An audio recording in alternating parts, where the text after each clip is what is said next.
సాక్షి TV state టాక్కు స్వాగతం. ఈ వారం మన గెస్ట్ తెలంగాణ మంత్రి తలసాని శ్రీనివాస్ యాదవ్. తెలుగు రాష్ట్రాల రాజకీయాలకు సంబంధించి కొత్తగా పరిచయం చేయాల్సిన వ్యక్తి కాదు. చాలా రోజులు ఉమ్మడి రాష్ట్రంలో పనిచేశారు. ఆ తర్వాత ప్రస్తుతం ఇప్పుడు తెలంగాణలో ఒక కీలక శాఖకు మంత్రిగా ఉన్నారు. తలసాని శ్రీనివాస్ గారు, welcome to Sakshi TV. Sir, first of all ఈ ఏడాది కాలానికి సంబంధించి కొత్త రెండోసారి అధికారంలోకి వచ్చినాక పాలన ఎట్లా అనిపిస్తుంది? మీ శాఖకు సంబంధించిన విషయాలు ఎలా ఉన్నాయి? ఇప్పుడు పరిపాలన చాలా బ్రహ్మాండంగా ఉన్నది. ఒకటేంటంటే నాకు తెలిసిన రాజకీయ అనుభవంలో నేను 1994 నుంచి ప్రత్యక్ష రాజకీయాలు చట్టసభలలో వచ్చినప్పటి నుంచి నేను ఇటువంటి ముఖ్యమంత్రి గారిని నేను చూడలే. అంటే జనరల్గా ఏంటంటే దేశ రాజకీయాలలో ఎలక్షన్ అప్పుడు ఎన్నైనా వాగ్దానాలు జరుగుతాయి. అంటే ఉద్యమం జరిగి ఉద్యమ నాయకుడే ముఖ్యమంత్రి అయ్యి తనకు ఒక కల్పన ఉన్నది. అవి ఎన్నికల ముందు కూడా ఆయన చాలాసార్లు ఉద్యమం అప్పుడు చెప్పాడు. అంటే మనం ఏం నష్టపోయినాం ఎన్ని సంవత్సరాల నుంచి అనేటువంటి. ఈరోజు రియాలిటీ ప్రాక్టికల్గా రెండోది 6 మాసాల కాలంలోనే నీకు కరెంటు అంటే 24 గంటల కరెంటు ఫ్రీగా ఉచితంగా ఇవ్వడం, నీకు ఇండస్ట్రీస్ కానీ ఐటీ కానీ నీకు డొమెస్టిక్ కానీ.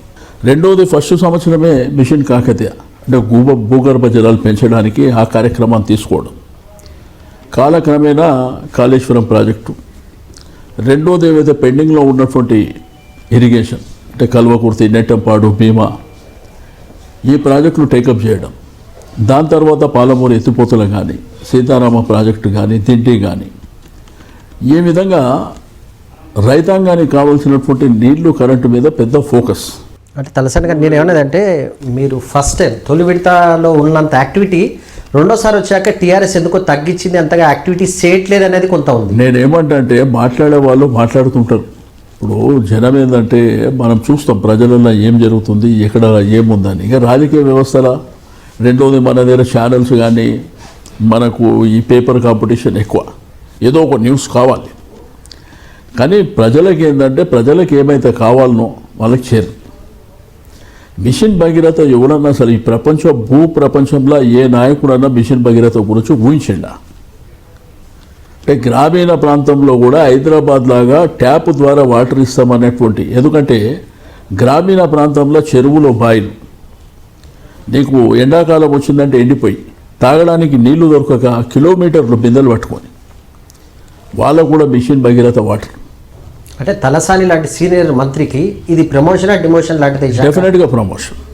ఎందుకంటే అప్పుడు 5 కోట్ల బడ్జెట్ ఉన్నటువంటి డిపార్ట్మెంట్ సమైక్య రాష్ట్రంలో కనీసము ఎవరైతే మత్స్యకారులు కానీ అంటే ముదిరాజు, గంగపుత్ర, తెనుగు, గోడ్లు కానీ యాదవ, కుర్మ కానీ వీళ్ళు కనీసము 100,000 అప్లికేషన్లు పెట్టుకున్నా ఎవరు పట్టించుకోలే.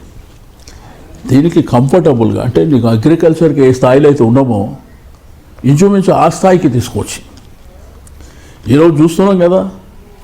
ఈరోజు గొర్రె పిల్లలు అనేటువంటి ఒక కార్యక్రమం తీసుకుంది. ఈ స్కీమ్ దగ్గర 10,000 కోట్ల రూపాయల స్కీమ్. అది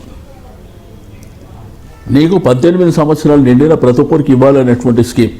ఇప్పటికీ 50% కంప్లీట్ అయింది, ఇంకా 50 జరగాలి. రెండవది గంగపుత్రులు, మత్స్యకారులు, ముదిరాజులు వీళ్ళది కూడా పెద్ద సంఖ్య. వాళ్లకు దగ్గర ఒక 900 కోట్ల రూపాయలతోనే వెహికల్స్ ఇప్పించడం.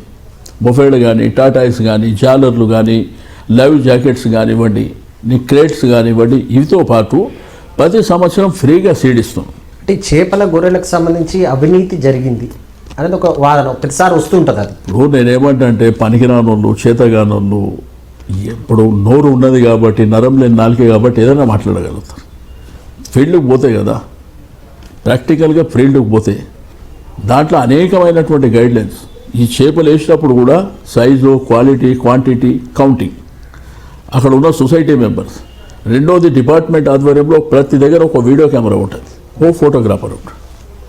ఇట్లా చాలా స్కీమ్. ఇదేంటంటే 1,000 కోట్ల రూపాయల సంపద సృష్టించినప్పుడు దీని వాస్తవం ఏంది ఆ ప్రజలు, ఆ కమ్యూనిటీస్ చెప్తాయి. ఇక ఈడ కూర్చొని ఏదంటే అది మాట్లాడతామంటే వాళ్ళ కర్మ మనమేం చేయలేము. ఇప్పుడు ఇది డెమోక్రసీ కాబట్టి. తలసాని గారికి ఈ మంత్రి శాఖతో పాటు సినిమాటోగ్రఫీ కూడా శాఖ మంత్రి. తలసానికి సినిమాలకు ఏంటి సంబంధం అంటే ఇప్పుడు కాదు, మొదటి నుంచి కొద్దిగా సినిమాల పట్ల నేనేమంటే నేను హైదరాబాదు సికింద్రాబాద్ ప్రాంతంలో పుట్టిన వ్యక్తిని. చిన్నప్పటి నుంచి మీకు చూస్తే నాకు తెలివి వచ్చినప్పటి నుంచి, రాజకీయ అనుభవాలు వచ్చినప్పటి నుంచి నాకు అందరితోని నేతృత్వం ఉంది. అందరూ ఫ్రెండ్లీగా ఉంటారు నాతో. నీకు సినిమాటోగ్రఫీ ఉన్నా లేకపోయినా మంత్రులు నాతో ఫ్రెండ్లీగా ఉన్నటువంటిది మీరు అందరూ చూసారు ప్రాక్టికల్గా. ఇప్పుడు నాకు శ్రీహరి చనిపోయాడు నా ఫ్రెండ్. సరే, ఈ సినిమా ఇండస్ట్రీకి సంబంధించి ఎప్పుడు కొంత విభేదాలు ఉన్నట్టుగా అట్లా కనిపిస్తుంది అంటే ఎప్పుడన్నా మీకు ఎందుకంటే మీరు ఇప్పుడు ఆ శాఖ మంత్రి కనుక ఎప్పుడన్నా వాళ్ళలో ఎప్పుడు ఏదో విభేదాలు ఉంటాయి, ఎప్పుడన్నా మీ దృష్టికి అలాంటి వాళ్ళు వచ్చి సమస్యలు పరిష్కరించే ప్రయత్నం చేయొచ్చు? నేనేమంటా 24 క్రాఫ్ట్స్కి సంబంధించి వాళ్ళతో ఏంటంటే నాకు నేను మంత్రి అయిన తర్వాత అభినవభావ సంబంధాలు ఎప్పుడైనా ఏ ఇష్యూ ఉన్నా నా దగ్గరకు వస్తారు. నేను పిలిపించి మాట్లాడి సెటిల్ చేస్తుంటా. పాపం వాళ్ళు పేదలు, వాళ్ళకి ఏంటంటే డైలీ వర్క్ ఉంటే తప్ప వాళ్ళ జీవనం గడవదు. అట్లా నేను చాలా కార్యక్రమాలు చేసినటువంటిది. ఇక ఇండస్ట్రీలో విభేదాలు అనేది సరే, అది ఇంటర్నల్ మ్యాటర్. అది ఇక దాంట్లో మనం ఎంత తక్కువ పోతే అంత బెటర్. మరి ఒక్కసారి సబ్జెక్ట్ నుంచి పక్కకు వస్తే జిహెచ్ఎంసీ మీరు ఈ శాఖలకు మంత్రిగా ఉన్న గ్రేటర్ మంత్రిగానే మీకు తలసారిని అందరు గుర్తుపడతారు. తలసాని హైదరాబాద్లో ఏం జరిగినా ఆయన స్పందిస్తారు. త్వరలో జిహెచ్ఎంసీ ఎలక్షన్స్ కూడా రాబోతున్నాయి. సో టీఆర్ఎస్ పరిస్థితి ఏంటి? 100 సీట్లు వస్తాయి ఈసారి? నా లెక్క ప్రకారం ఏంటంటే ఈసారి 100 క్రాస్ అవుతాం. ఎందుకంటే ఇప్పుడు మీకు హైదరాబాద్లో చూస్తున్నాం. ఓటు ఏంటంటే మేము వేగ్గా మామూలుగా మా పార్టీ ఉందని ఓటే అడగనికి పోం. మేము మా గవర్నమెంట్ పర్ఫార్మెన్స్ ఏంటి, మేమేం చేసాం. ఈరోజు యంగ్స్టర్ మున్సిపల్ మినిస్టర్గా కేటీఆర్ గారు సిటీ మీద తన అనేకమైనటువంటి కార్యక్రమాలు తీసుకున్నారు. నీకు ఏ కార్యక్రమాలు తీసుకున్నారో మీకు లాక్డౌన్ జరుగుతున్నప్పుడు కూడా సిటీ రోడ్స్ అనేసి. రెండోది నీకు అండర్ పాస్ కానీ ఫ్లైఓవర్స్ కానివ్వండి, నీకు హిస్టారికల్ ఏదైతే మన దుర్గం చెరువు దగ్గర కేబుల్ రోడ్డు ఇది కానివ్వండి, నీకు ఫుట్పాత్స్ కానివ్వండి, బస్ స్టాండ్స్ కానివ్వండి, పార్కులు కానివ్వండి, నీకు ఓపెన్ జిమ్స్ కానివ్వండి, రెగ్యులర్ జిమ్స్ కానివ్వండి, బస్తీ దవాఖానాలు కానివ్వండి, డబుల్ బెడ్రూమ్ ఇండ్లు కానివ్వండి. ఇట్లా తనేందంటే ఒక యంగ్స్టర్ కాబట్టి తనకు చాలా అడ్వాంటేజెస్ ఉన్నాయి. దాన్ని 100% ఇంప్లిమెంట్ చేశాడు సిటీలో. కాబట్టి ప్రజలకు 24 గంటల కరెంటుతో పాటు డ్రింకింగ్ వాటర్ ప్రాబ్లం లేకుండా చూసుకోవడం. అంటే మీ ప్రభుత్వ పరంగా పాలన పక్కపడితే కార్పొరేటర్లలో కొంత అవినీతి ఉంది, సరిగ్గా పనిచేయట్లేదని. ఇది పెద్ద వ్యవస్థ బాస్. ఇప్పుడు అది ఒక మినీ రాష్ట్రం టైప్ ఉంటుంది అది. ఎందుకంటే 150 మున్సిపల్ డివిజన్లు ఉన్నటువంటి కార్పొరేషన్ అది. సరే, రకరకాల మంచి చెట్లు ఇబ్బంది ఉంటాయి. బట్ మేము డెఫినెట్గా మా గవర్నమెంట్ మా పార్టీ ద్వారా ఎన్నికైనటువంటి మేయర్ కానివ్వండి, డిప్యూటీ మేయర్తో పాటు కార్పొరేటర్సు, సీఎం గారి చూపు అందరి మీద ఉంటాయి. మీరు అన్నట్టు ఏదో అవినీతి చేసినానో ఇంకోటి జరిగిందనో కొంత జరిగితే ఎక్కడన్నా జరుగుతుందేమో, కానీ మా ఇంటెలిజెన్స్ అనేది సూపర్ ఇంటెలిజెన్స్ ఉంటుంది. మేమంత ఈజీగా ఎవరిని వదిలిపెట్టాం. ఇప్పుడు గతంలో చూసిర్రు కార్పొరేషన్లలో ఇష్టానుసారం దోచుకోవడం, ప్రజలే బయటపడి టీవీలకు పేపర్లో చెప్పినటువంటి దాఖలాలు. ఇప్పుడు మీరు అన్నట్టు ఎక్కడనో 1% 2% ఉంటే ఉండొచ్చు, బట్ అది కూడా మేము వదిలిపెట్టే సమస్య ఉండదు. తలసాని శ్రీనివాస్ యాదవ్ గారు గుండె మీద చేసుకొని హైదరాబాద్లో సమస్యలు లేవని చెప్తారా? ఇప్పుడు నేనేమంటా అంటే సమస్యలు అనేది నిరంతరమైనటువంటి సమస్యలు ఉంటాయి. ఒక సమస్య పరిష్కారం అయితే ఇంకో సమస్య ఉత్పన్నమవుతుంది. ఇప్పుడు సమస్య లేదని నేను చెప్పను.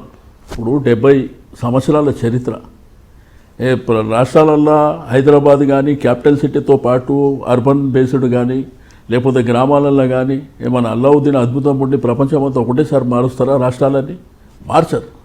సమస్య అనేది నిరంతరంగా ఉంటుంది. బట్ సమస్యకు పరిష్కారాలు దొరుకుతున్నాయా లేదా అనేది ఇక్కడ ప్రధానమైనటువంటిది. ఈ ప్రభుత్వం ఇనిషియేట్ చేసిందా లేదా అనేది ప్రధానమైనటువంటిది. నీ ఏరియా కార్పొరేటర్, నీ ఏరియా ఎమ్మెల్యే గారు ఇనిషియేట్ చేసిండ్రా, నెగ్లెక్ట్ చేసిండ్రా అనేది ప్రధానమైనటువంటిది. కాబట్టి మా ముందు నీకు ఒకవైపున కాంగ్రెస్ అయితే నీకు 0 స్థాయిలో ఉన్నది. బీజేపీ కూడా మీకు పెద్దగా ప్రభావితం. మీకు ఎవరు పోటీదారు ఉంటాడు? బీజేపీ ఉంటుందా, కాంగ్రెస్ ఉంటుందా? ఇక మాకు మేమే పోటీ అవుతాం. ఇక్కడ పోటీదారుడు అనేది నేను గతంలో ఎలక్షన్ ముందు చెప్పిన ఒకటే మాట, ఇప్పుడు అదే మాట చెప్తున్నా. సార్, అందరూ ఇన్ని మాట్లాడుతున్నా ఆ గాంధీ హాస్పిటల్ ఎప్పుడు బాగుపడుతుంది? ఎందుకంటే గాంధీ హాస్పిటల్లో సదుపాయాలు లేవని, అక్కడ ఏమి కరోనా కాదు ఇంతకుముందు కూడా వచ్చింది అలాంటి. నేనేమంటే మీ టీవీలో చెప్పుకొని ఇక చాలా ఉంటాయి బాస్. ప్రాక్టికల్ నేను ఎమ్మెల్యే అక్కడ, అదే అడుగుతున్నాను. Gandhi hospital MLA, old Gandhi hospital నుంచి కొత్తగా షిఫ్ట్ చేయడానికి ప్రధానమైనటువంటి భూమిక పోషించిన వాడిని నేను. ఆడ ఏం జరిగిందని ఈ ప్రభుత్వం వచ్చిన తర్వాత ఇప్పుడు గాంధీ హాస్పిటల్ ఎప్పుడో కట్టింది, కానీ ఈ ప్రభుత్వం వచ్చిన తర్వాత అక్కడ వేకెన్సీ లేకుండా, రెండోది బ్రహ్మాండమైనటువంటి బెడ్స్ ఉన్నాయి. ఐసీయూని ఇంత బ్రహ్మాండంగా ఎక్కడ లేవు. నీ కార్పొరేట్ హాస్పిటల్లో కూడా నేను చూపిస్తాను. మరి గాంధీ అంటే ఎందుకు భయపడుతున్నారు? భయపడేది ఏమున్నది బాస్, అట్లా క్రియేట్ చేస్తున్నారు. నేనేమంటా, కరోనా వైరస్ వచ్చింది కదా, ఈ private hospital corporate hospital open చేయకముందు ఏది కేర్ ఆఫ్ అడ్రస్, ఏది కేర్ ఆఫ్ అడ్రస్? అదే గాంధీ కదా.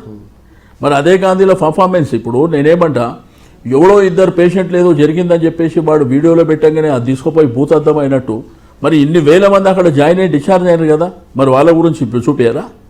వాళ్ళ గురించి చెప్పరా? అంటే కరోనా విషయంలో మనం ఏమైనా ఫెయిల్ అయ్యమంటారా? నేను అదంతా తప్పుడు సమాచారం. నేనేమంటే ఐసీఎంఆర్ రూల్ ప్రకారం మేము ఎంత ఫాలో అయినామో, ఏ పద్ధతిలో పోయినామో, మేము అందరిలాగా ప్యానిక్ అయిపోయి గందరగోళం సృష్టించాలనేటువంటి స్థాయిలో మేము లేవు.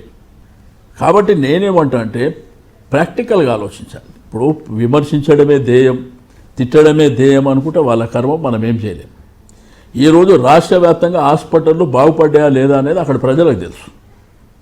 ఈరోజు హిస్టారికల్ గాంధీ హాస్పిటల్ ఇండియాకి ల్యాండ్ మార్క్. అది ఈరోజు బ్రహ్మాండమైనటువంటి అక్కడ మెడిసిన్ కానివ్వండి, లేకపోతే అక్కడ ఉన్న డాక్టర్స్ కానివ్వండి, ఏ విధంగా పనిచేస్తున్నారో అందరికీ తెలుసు. అక్కడ నేనేమంటా అంటే అందులోకైనా ఒక లిస్ట్ ఉంటుంది. ఏదైతే కరోనా పేషెంట్ డిశ్చార్జ్ అయిన లిస్ట్ ఉంటుంది కదా, వాళ్ళ రెసిడెన్షియల్ అడ్రస్ తీసుకుపోయి మీరు ఇంటర్వ్యూ చేయండి. చూసినరా బాగా, మెడిసిన్ ప్రాపర్గా ఉన్నదా, మీకు భోజనం సరిగ్గా పెట్టినరా, మీ ట్రీట్మెంట్ బాగుండేనా, మీ హాస్పిటాలిటీ బాగుంటే చెప్తారు కదా. అది లేదు, ఎవడో వీడియో పెడతాడు, ఎవడో ఇద్దరు మాట్లాడతారు, అదే ప్రపంచం అయిపోయింది. సరే, ఇంకొకటి రాజకీయాల విషయానికి వస్తే తలసాని అంటే ఎందుకు టీడీపీ నేతలు భయపడతారు? ఇంకా భయం ఏం లేదు బాస్. ఇప్పుడు నేను కూడా అక్కడికి వచ్చినోడిని, బట్ నేను డే 1 నుంచి కూడా నీతిగా నిజాయితీగా ఉంటుంది, అందరికీ తెలుసు. రెండోది, పార్టీలో ఏ క్రైసిస్ ఉన్నా, కార్యకర్తలకు అన్యాయం జరిగితే ఫస్ట్ నిలబడుతుంటే నేను చంద్రబాబు నాయుడు గారిని ఎదిరించి నిలబడుతుంటే. ఏదో రాజ్యసభ ఎమ్మెల్సీ లాంటి పదవులు వస్తే కార్పొరేట్ కల్చర్ వాళ్ళకి ఇస్తా అంటే అడ్డుకున్నాను నేను. పార్టీలో ఉన్న వాళ్ళకి ఇవ్వమని చెప్పేసి నేను అట్లా ఫైట్ చేసుకుంటూ వస్తుంటే. బట్ ఆ పార్టీలో అడగండి ఎవరినన్నా మా పార్టీలో మొదటి నుంచి ఉన్న వాళ్ళని, నేను స్ట్రెయిట్ ఫార్వర్డ్ మాట్లాడతా. అది విషయంలో కూడా లోకేష్ జోక్యం ఎక్కువగా జరిగిందని అప్పట్లో ప్రచారం జరిగింది. నాకు ఎవరి జోక్యంతో పని లేదు బాస్.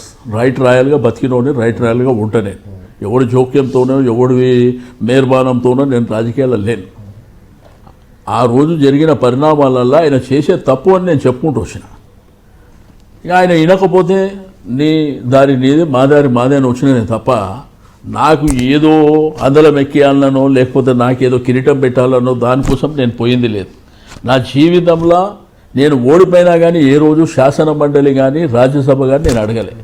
అది మీరు ఇప్పటికి కూడా ఎవరినన్నా అడగండి. అంటే వాళ్ళ అధికారులు ఉన్నప్పుడు, మొన్నటిదాకా టీడీపీ అధికారులు ఉన్నప్పుడు తలసాని శ్రీనివాస్ యాదవ్ ఆంధ్రప్రదేశ్కి వస్తున్నారంటే భయపడే వాళ్ళు, అదేవిధంగా ఎవరు మాట్లాడొద్దని చంద్రబాబు లోకేష్ కూడా ఆదేశించినట్లుగా వార్తలు వచ్చినాయి. ఇప్పుడు తెలుసు కదా బాస్. ఇప్పుడు నేనేమంటా అంటే తను చేసినవి అన్ని తప్పులు, నేను 100%. ఇప్పుడు ఆయన వచ్చి ఇక్కడ హైదరాబాద్ సిటీలో సనత్ నగర్ మీద కాన్సన్ట్రేషన్ పెడతాడు. ఆయన కొడుకు, ఆయన సినిమా యాక్టర్, వాళ్ళందరూ కలిసి. నేను ఆ రోజు ఎలక్షన్ బిఫోరే చెప్పిన, నేనన్నా మీరు వస్తే ఒక 4 ఓట్లు ఎక్కువ పడతాయి, లేదంటే మీరే వచ్చి పోటీ చేయండి అని చెప్పిన. నేనేమంటా అంటే ఎవరి వ్యక్తిత్వాలు వాళ్ళకు ఉండొచ్చు, ఎవరి పార్టీలు వాళ్ళకు ఉండొచ్చు. నేను అవుట్ ఆఫ్ ది వే. ఇప్పుడు ఇక్కడనేమో నేను పోయి టీఆర్ఎస్లో జాయిన్ అయినా, మా ముఖ్యమంత్రి గారేమో నన్ను క్యాబినెట్లోకి తీసుకుంటే కోర్టుకు పోయిండు, ఎలక్షన్ కమిషన్ పోయిండు, ఇక నన్ను తిట్లు తిట్టిండు. మళ్ళీ ఆయన ఏం చేసిండు అంటే నీతి నిజాయితీ గురించి మాట్లాడే రైట్ ఎట్లా ఉంటుంది? మళ్ళీ అక్కడ తీసుకున్నాడు. మళ్ళీ అదే కదా. ఇప్పుడు నువ్వు నీతిగా నిజాయితీగా మాట్లాడేటప్పుడు నీకు రైట్ ఎక్కడిది? నేను అదే చెప్తాను మొదటి నుంచి. ఇప్పుడు ఒక మాట చెప్పేటప్పుడు మనం జాగ్రత్తగా చెప్పాలి. అదే ఫ్యూచర్ ఎప్పుడన్నా మనకు రిఫ్లెక్ట్ అయిందనుకో మన వాయిస్ ఉండదు. అది చెప్తే ఈనాడు ఆయనకి ఏంటంటే ఏ టైంలో ఏది జరగాలనో ఆ టైంకి అది జరగాలి. అంటే ఇంత క్రైసిస్ ఎందుకు వచ్చింది? టీడీపీ అనేది అసలు తెలంగాణలో నామరూపాలు లేకుండా పోయింది, ఏపీలో కూడా అదే పరిస్థితి వచ్చింది. ఎన్టీ రామారావు పెట్టిన ఆ పార్టీకి ఈ దుస్థితి ఎందుకు వచ్చింది? సైద్ధాంతిక ఏంటంటే ఎన్టీ రామారావు గారు తెలుగువాడి గౌరవాన్ని పెంచనీకే, తన ఆత్మగౌరవం ప్రపంచానికి చాటాలి. అప్పుడు మనం మద్రాసులు అని పిలుస్తుండే. పాప మహానుభావుడు. అప్పుడు నీకు ఇక ఎన్టీ రామారావు గారు అంటే దేవుడితో సమానం ఆ రోజుల పరిస్థితులు మనకు తెలుసు. కాబట్టి ఒక సినీ నటుడుగా తర్వాత రాజకీయాలకు వచ్చినాక కూడా ఆయన ఏంటంటే బడుగు బలహీన వర్గాలు, వెనుకబడిన తరగతులు, రెండవది చదువుకున్న వాళ్ళకి అందరికీ ఎక్కువ ఆదరణ ఇచ్చింది. బట్ ఆయన సిద్ధాంతాలు ఎక్కడున్నాయని చెప్పి సిద్ధాంతాలను అంతా కథం పట్టించేసారు. ఆ సిద్ధాంతాలను కథం పట్టించిన తర్వాత ఏంటంటే ఈయన కొడుకు ఇదంతా జరిగినాక ప్రజలు బాగా విసిగి వేసరిపోయారు. అధికారంలో ఉండి ధర్మదీక్షలు, ధర్మ పోరాట దీక్షలు, ఈ రకరకాలుగా ఎవడన్నా అధికారంలో ఉన్నోడు చేసే పని. కాబట్టి ఇక నా ఇష్టం ఉన్నట్టు. ఇప్పుడు రెండవది ఏంటంటే ఏపీ ఎలక్షన్కి మాకు సంబంధం లేదు. ప్రతిరోజు కేసీఆర్ గారిని తిట్టడం. రెండోది ఇక్కడ ఎవరికైతే ల్యాండ్స్ ఉన్నారో వాళ్ళని మేము భయపెట్టించి అక్కడ పంపించడం అని చెప్పి మాట్లాడడం. మరి ఆయనకు కూడా ఉంది కదా. తెలుగుదేశం పార్టీలో ఉన్న అప్పటి మంత్రులు, అప్పుడు ఉన్న ఎమ్మెల్యేలు 100% వాళ్ళకందరికీ ఇల్లు హైదరాబాద్ ఇక్కడే ఉంటున్నాడు. చంద్రబాబు కూడా ఇప్పుడు ఇక్కడే ఉన్నాడు. చంద్రబాబే కాదండి, ఆ పార్టీలో ఉన్న మెయిన్ లీడర్స్ 100% మంది ఇల్లు హైదరాబాద్ ఉన్నాయి. గాలి మాటలు అన్నమాట. ఏదో ఒకటి రెచ్చగొట్టేసేయాలి. ఇప్పుడు ఈరోజు కూడా ప్రపంచంలో అతిపెద్ద ఉద్యమం అమరావతి అని చెప్తాడు ఆయన. ప్రపంచం ఎక్కడనా? ఆ రోజు కూడా అమరావతి పేరు పెడితే ప్రపంచం అంతా ఆశ్చర్యపోయింది అంటాడు. ప్రపంచానికి అమరావతికి సంబంధం ఏముంటుంది? పక్క తమిళనాడుకు సంబంధం ఉంటుంది, ఇక్కడ సంబంధం ఉండదు కదా. అక్కడ ప్రజలు బాగుపడాలి, ఆ ప్రజలకు మేలు జరగాలి, అట్లా మనం మాట్లాడవచ్చు. నువ్వు లేని కల్పిస్తావు. ఇప్పుడు లేని కల్పించినందుకు కదా ఇప్పుడు నువ్వు ఎటు కాకుండా అయింది. 2 రాష్ట్రాల్లో నష్టపోవాల్సిన పరిస్థితి. ఇప్పుడు 2 రాష్ట్రాలు హ్యాపీగా ఉన్నారు కదా, కలిసిమెలిసి ఉన్నారు, సంతోషంగా ఉన్నారు. వాళ్ళు బ్రహ్మాండంగా వాళ్ళు పర్ఫార్మెన్స్ చేసుకుంటారు, బ్రహ్మాండంగా మనం చేసుకుంటున్నాం. చూపించుకునే ధోరణి ఉంటుంది. తలసానికి ఏపీకి ఏంటి సంబంధం అండి? ఎక్కువ తలసాని పేరు కూడా బాగా వినిపిస్తుంది, అది ఏంటని? సంబంధం ఏం లేదు. నేను సమైక్య రాష్ట్రంలో ఎమ్మెల్యే ఉన్న మంత్రిగా ఉంటే నాకు జిల్లాలలో కూడా నేను తిరుగుతుంటే. రెండోది నాకు ఏంటంటే కమ్యూనిటీతో పాటు అందరు నాకు కావాల్సిన వాళ్ళు. నేను అందరితో బాగా ఫ్రెండ్లీగా ఉంటా. నీకు డీప్గా ఫ్రెండ్షిప్ ఉంటుంది అది.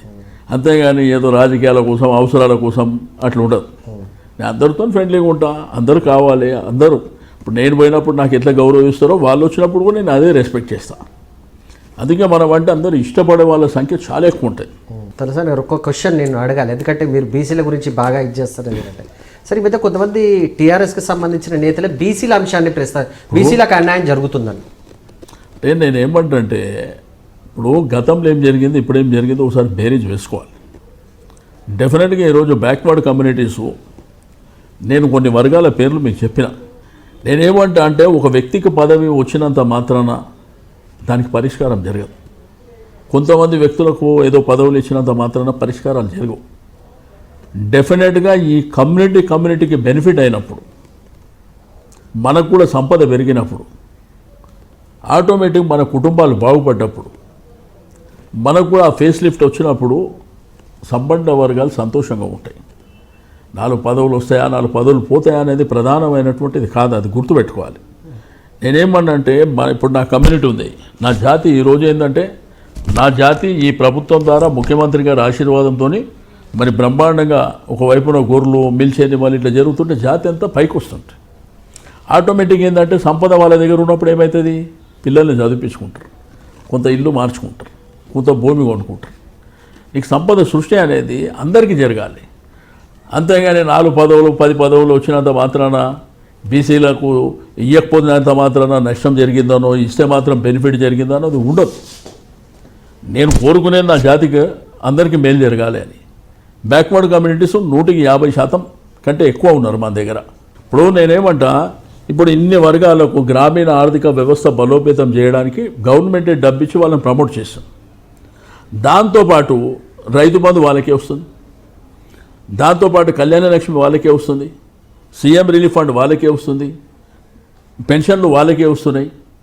కాబట్టి ఇప్పుడు ఏంటంటే గ్రామాలల్లో స్టార్ట్ అయినప్పుడే కదా మనం కూడా అందరం ఆలోచించుకొని హ్యాపీ. అంతేగాని 4 పదవులు వచ్చి 4 పదవులు రానంత మాత్రాన హ్యాపీ ఉండడం అనేది కరెక్ట్ కాదు నా ఉద్దేశంలో. ఈరోజు నీకు కరోనా లాంటి ఇంత క్రైసిస్ వచ్చినా కానీ నీకు రైతు బంధు, రైతు బీమా ఆపలే, పెన్షన్లు ఆపలే. ఇంత కరోనా వైరస్ ఉండి రెవెన్యూ అతలాకుతలం అయిపోయింది ప్రపంచం అంతా, అయినప్పటికీ ఆపలే. కాబట్టి గొప్ప అడ్మినిస్ట్రేటర్. రెండోది అతనికి ఏంటంటే ఒక కల్పన ఉండదు. తను ఏంటంటే రాత్రి పడుకునేటప్పుడు కానీ లేకపోతే ఆయన పొద్దున్న లేచినప్పుడు కానీ ఆయనకు అదంతా తిరుగుతుంటుంది. అంటే నా రాష్ట్రం ఏ పద్ధతిలో ఉండాలి, అని అంత డిజైన్ అయిపోయిన తర్వాత ఫిక్స్ అయిపోయిన తర్వాత ఆ 10 రోజులకో 12 రోజులకు బయట పెడతాం. కాబట్టి నేనేమంటే నమ్మకం పెట్టాలి ప్రజలు కూడా అందరూ హ్యాపీగా. ఇప్పుడు మాకేందంటే పార్లమెంట్ ఎలక్షన్ ఓడిపోయి ఒక 4 సీట్లు పోయినంత మాత్రాన నీకు వెంటనే జరిగినటువంటి జిల్లా పరిషత్తు బ్రహ్మరథం పట్టారు. సార్ ఇంకొకటి అంటే ఇంత రాజకీయంగా బాగా అనుభవం ఉన్న వాళ్ళు, రాజకీయంగా అన్ని చూసిన వాళ్ళు ఉమ్మడి రాష్ట్రం, మీ అబ్బాయి సాయి విషయంలో ఎక్కడైనా తొందరపాటు జరిగిందా? ఏం రాజకీయ అరంగేట్రానికి సంబంధించి తొందరపాటు ఏం లేదు. ఒకటి గా వయసులో వాడికి పార్లమెంటు సీట్ ఇవ్వడమే నిజంగా కేసీఆర్ గారికి రుణపడి ఉంటాం, కృతజ్ఞత ఉంటాం. ఒక యంగ్స్టర్ని ప్రమోట్ చేయాలన్నటువంటి సంకల్పంతో చేశాను. వాడు కూడా కష్టపడ్డాడు. మీరు కూడా మీ ఫీల్డ్లో చూసారు. వాడు ఎడ్యుకేటెడ్, వాడు మాట్లాడిన పద్ధతులు కూడా మీరు చూసారు. బట్ అల్టిమేట్గా ఏంటంటే సరే దేశ రాజకీయాలు ప్రభావితం చేసినాయి, రాష్ట్ర రాజకీయాలు ఏదో, బట్ అల్టిమేట్గా ఒక అండర్ కరెంట్ వచ్చింది, జరిగింది. ఇప్పుడు ఒకటేందంటే రాజకీయాలు అప్ అండ్ డౌన్స్ ఉంటాయి, గెలుపు ఓటమి అనేది. గెలుపుకి ఎంత దూరంలో ఉంటాం, ఓటమి కూడా అంత దూరంలోనే ఉంటాం. సార్ ఇప్పుడు ఈ వారసుల గురించి అందరి గురించి మాట్లాడుతున్నారు. లాస్ట్గా ఒక క్వశ్చన్ వేస్తాను. ఇప్పుడు అందుకే టీఆర్ఎస్లో ఎక్కువ చర్చ జరుగుతున్నదని, కాబోయే ముఖ్యమంత్రి కేటీఆర్, అట్లా అంటే మీరు ఏమంటారు? నిజంగా కేటీఆర్కి ముఖ్యమంత్రి పదవి ఇప్పుడు ఇవ్వాలంటారా మీరు? ఎట్లా అంటే అది సందర్భాన్ని బట్టి సందర్భోచితంగా. ఇప్పుడు ఇంత పెద్ద 50-40 ఏళ్ళ జర్నీ ఉన్నటువంటి ముఖ్యమంత్రి గారు, ఉద్యమ నేపథ్యం కావచ్చు, రాజకీయ పరంపర కావచ్చు, ఏ నిర్ణయం అయినా రైట్ టైంలో నిర్ణయం తీసుకుంటాడు. తప్పకుండా అందరూ ఆ నిర్ణయానికి కట్టుబడి ఉంటాం. ఇప్పుడు నీకు పర్ఫార్మెన్స్ విషయానికి వస్తే మీరు చూసారు, నీకు ఐటీ సెక్టార్లో కానీ, నీకు టీఎస్ ఐపాస్ విషయంలో కానీ, రెండోది ఈరోజు ఇండస్ట్రీస్ని ఆకట్టుకోవడానికి మన దేశం కానీ ప్రపంచం కానీ, అంటే ఈవెన్ దో సిఏఐ లాంటి అంటే అంత పెద్ద వేదికలలో కూడా అతన్ని ప్రజెంటేషన్ ఇవ్వడానికి రమ్మంటున్నారంటే అతన్ని ఎక్కడి దాకా వెళ్ళిందో తన స్టేజ్ చూసారు మీరు. ఈ హైదరాబాద్ మున్సిపల్ అంటే రాష్ట్ర మున్సిపల్ మినిస్టర్గా తను తీసుకున్నటువంటి నిర్ణయాలు మీరు చూసారు. అంటే దేశంలో ఎంతోమంది తండ్రులకు పిల్లలు ఉంటారు, కానీ అతి తక్కువ టైం లోపల ఒక యంగ్స్టర్ ఈ విధంగా ఫోకస్లోకి రావడం, తను పర్ఫార్మ్ చేస్తారా అనేది ప్రజలంతా యాక్సెప్టెన్స్ ఉన్నది. కానీ ఇక ముఖ్యమంత్రి అనే విషయానికి వచ్చినప్పుడు డెఫినెట్గా ఆ సందర్భం బట్టి మా నాయకుడు ఉన్నాడు. ఆ నాయకుడి మాట ఎవ్వరు జవదాటే పరిస్థితి ఉండదు. తనకు మంచి 2 వాక్చాతుర్యం ఉన్నది. రెండోది నీకు మెట్రో, ఇంత పెద్ద మెట్రో, ఆ రోజు పెట్రోల్ కూడా మీరు జరిగేటప్పుడు ప్రైమ్ మినిస్టర్ని ఈయన దగ్గరికి పిలుచుకొని మాట్లాడినటువంటిది చూసిండ్రు. కాబట్టి టైం సందర్భం ఏదొచ్చినా కానీ ఆగదు. చివరిగా అంటే గ్రేటర్ ప్రజలకు మీరు ఏం చెప్పాలంటే, మీరు మొత్తం రాష్ట్రానికి మంత్రి, కానీ గ్రేటర్ విషయానికి వస్తే ఎలాంటి హామీలు ఇస్తారు, ఎలాంటి భరోసా ఇస్తారు? ఇప్పుడు గ్రేటర్ హైదరాబాద్ ప్రజలు మీ అందరికి మరోసారి నమస్కారం. డెఫినెట్గా ఈ ప్రభుత్వం మీకోసం ఉంది. ఈరోజు అన్ని వర్గాల ప్రజలు, ఈడ నీకు కల్చర్ కూడా మీరు ఒకసారి చూసుకుంటే దేశంలో ఉన్నటువంటి అన్ని కమ్యూనిటీస్ హైదరాబాద్ సిటీలో ఉంటాయి. అయితే ఇదేంటంటే ప్రపంచంలో బాగా స్పీడ్గా ఎదుగుతున్నటువంటి సిటీ. నీకు అందుకే చుట్టుపక్కల కనెక్టివిటీ కూడా విస్తారంగా పెరిగిపోతున్నటువంటి సందర్భం. కాబట్టి డెఫినెట్గా మా మీద నమ్మకం ఉంచండి. మేము ఇప్పుడు ఏం చేసినాం అనేది మీ ముందు ఉంది, మీ కళ్ళ ముంగట. ఇంకా ఏం చేయబోతున్నాం అనేది కూడా మీ కళ్ళ ముంగట ఉంటుంది. ఈ హైదరాబాద్ సిటీ విషయంలో ముఖ్యమంత్రి గారు ఒక ప్రత్యేకమైనటువంటి దృష్టి ఉంది. కాబట్టి ఈ గవర్నమెంట్ మీకోసం ఉంది. ఈ గవర్నమెంట్ వచ్చిన తర్వాత ల్యాండ్ ఆర్డర్ మీరు చూసిండ్రు, మా పర్ఫార్మెన్స్ మీరు చూసిండ్రు. ఏ సమస్య ఉన్నా ఫస్ట్ ప్రయారిటీ కింద నిలబడేది మేమే. కాబట్టి అందరి కోసం ఈ ప్రభుత్వం ఉంది. మాకేందంటే ఒకళ్ళ వీళ్ళు మా వాళ్ళు కాదు, వాళ్ళు మీ వాళ్ళు కాదు. మాకు హైదరాబాద్ సిటీలో, గ్రేటర్ హైదరాబాద్లో ఉన్నటువంటి ప్రజల కోసం మేము సర్వీస్ చేస్తున్నాం. మీకు దీర్ఘకాలికం కూడా సర్వీస్ చేస్తాం. డెఫినెట్గా మీరు కూడా మాకు సపోర్ట్గా నిలబడి డెఫినెట్గా మన హైదరాబాద్ని అద్భుతాలు జరుగుతాయి. కాబట్టి మా గవర్నమెంట్, మా ముఖ్యమంత్రి గారు, మా వాళ్ళు చాలా బ్రహ్మాండంగా పనిచేస్తాం. థ్యాంక్ యూ తలసాని గారు, మీ అభిప్రాయాలు పంచుకున్నట్టు. ఇది ఈ వారం స్టేట్ టాక్లో మంత్రి తలసాని శ్రీనివాస్ యాదవ్ తన అభిప్రాయాలు పంచుకున్నారు. మన గెస్ట్తో మళ్ళీ కలుద్దాం.